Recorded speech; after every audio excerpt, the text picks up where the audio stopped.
अबे पगला जानते हैं क्या बोला है कि हम ये ईरान के पास का जो हॉर्मुज एरिया है इसको हम अमेरिका का क्षेत्र घोषित कर देते। स्कूल पे, गर्ल्स स्कूल पे बम मार दिया और कहता है कि हम लोग फीमेल की पढ़ाई के लिए है, फीमेल एजुकेशन के मामले में अमेरिका से आगे ईरान। अब बताइए ना, खामैनी के पूरा घरे उड़ा दी ईरान में, आयतुल्ला खामैनी के पूरा घर खानदाने उड़ा दी। काहे? उसे मतलब नहीं है। कनाडा के राष्ट्रपति से कहा कि तुम छोड़ दो इसको, हम अपने स्टेट में मिला लेते। पगला गया है पूरा। वर्ल्ड बैंक में अगर लोन लेने जाइएगा तो अमेरिका के पास वहां पे भी इतना ज्यादा वोटिंग पावर है कि वो एक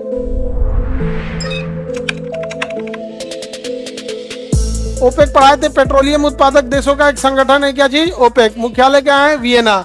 ओपेक क्या करता है? पेट्रोलियम के प्राइस को कंट्रोल करता है। कैसे प्राइस कंट्रोल कर सकते हैं? प्रोडक्शन को रोक दीजिएगा, प्राइस क्या हो जाएगा? महंगा हो जाएगा।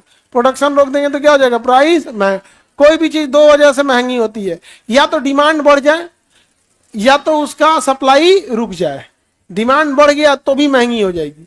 जैसे लगन में डीजे खूब, जैसे डिमांड ज्यादा बढ़ जाता है। अच्छा, या फिर सप्लाई क्या हो जाए? रुक जाए। जैसे धनिया पत्ती अभी महंगा है, कैसे चलता है? और ठंडी के दिन आने दो, तुम खरीदोगे आलू प्याज तो फ्री में दे देगा, थोड़ा सा धनिया ऐसे दे देता है। तो ये लोग पेट्रोलियम के प्राइस को क्या करते हैं? कंट्रोल करते हैं। और पेट्रोलियम बहुत, मतलब समझिए कि एसेंशियल चीज है आज के टाइम पे। पेट्रोलियम से बहुत सारे प्रोडक्ट बनाए जाते हैं, केवल फ्यूल ही नहीं यूज होता है। फ्यूल के अलावे पेट्रोलियम से बहुत सारी चीजों को क्या किया जाता है? निर्माण किया जाता है। अबे पगला जानते हैं क्या बोला है कि हम ये ईरान के पास का जो हॉर्मुज एरिया है, कौन एरिया है? हॉर्मुज एरिया है, इसको हम अमेरिका का क्षेत्र घोषित कर देते हैं। घोषित कर देते हैं कि किसका है वो? अमेरिका। कह रहा है कि ग्रीनलैंड मेरा है। और कनाडा के राष्ट्रपति से कहा है कि तुम छोड़ दो इसको, हम अपने स्टेट में मिला लेते हैं। कौन बोला है? ट्रम्पा। पगला गया है पूरा। कल ने कैसे चुनाव जीत गया वो। सर, ईरान को नाटो सब अमेरिका क्यों मार रहा है? मन बढ़ई, समझे कि नहीं?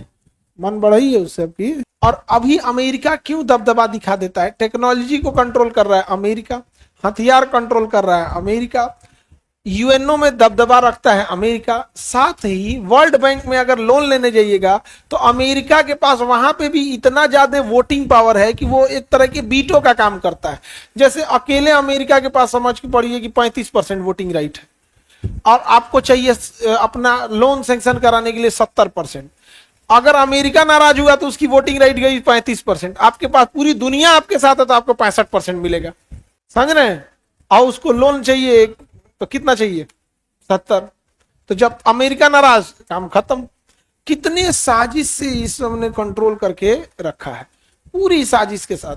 आपको पेट्रोल खरीदना है तो डॉलर में खरीदिए, ये क्या मतलब बनता है? और आप नहीं खरीदिएगा तो अमेरिका कोनो ना कोनो आरोप लगा के बम मार के सुता उता देगा, किस छू करके। अब बताइए ना, खामैनी के पूरा घरे उड़ा दिया ईरान में, आयतुल्ला खामैनी के पूरा घर खानदाने उड़ा दिया। काहे? उसे मतलब नहीं है। स्कूल पे, गर्ल्स स्कूल पे बम मार दिया और कहता है कि हम लोग फीमेल की पढ़ाई के लिए हैं, फीमेल एजुकेशन के मामले में अमेरिका से आगे ईरान है, लिटरेसी में, फीमेल लिटरेसी में। अमेरिका के पास क्या है? पैसा है, उसके पास पैसा है। तो उसके पास अपना अगर इतना दिमाग रहता तो पूरी दुनिया से साइंटिस्ट बुलाने की जरूरत क्या पड़ती? उसके पास पैसा है, सिक्योरिटी है, ये सब चीजें ठीक है। तो माइग्रेट लोगों को ना वहां पे सताया नहीं जाता है। ऐसा नहीं है कि मान के चले बिहार की तरह देखोगे ना, गया का आदमी अगर मान के चलो बिहार के जहानाबाद का आदमी बिहार के मुजफ्फरपुर में ही चला गया ना, तो मुजफ्फरपुर के आदमी कहेगा बाहर ही है। अच्छा, अगर आपको कहीं मिलेगा तो दिल्ली में। तुम्हें दिल्ली में एक भी दिल्ली का आदमी तुमको ये नहीं कहेगा कि तुम हरियाणा का है, तुम राजस्थान का है, तुम यूपी का, तुम बिहार का, तुम झारखंड का। दिल्ली के अंदर ही सब नहीं देखने को मिलेगा, समझे? तो जहां माइग्रेशन होगा तो वहां एक चीज अच्छा ये होता है ना कि पूरी दुनिया की क्रीम ब्रेन चली जाती है।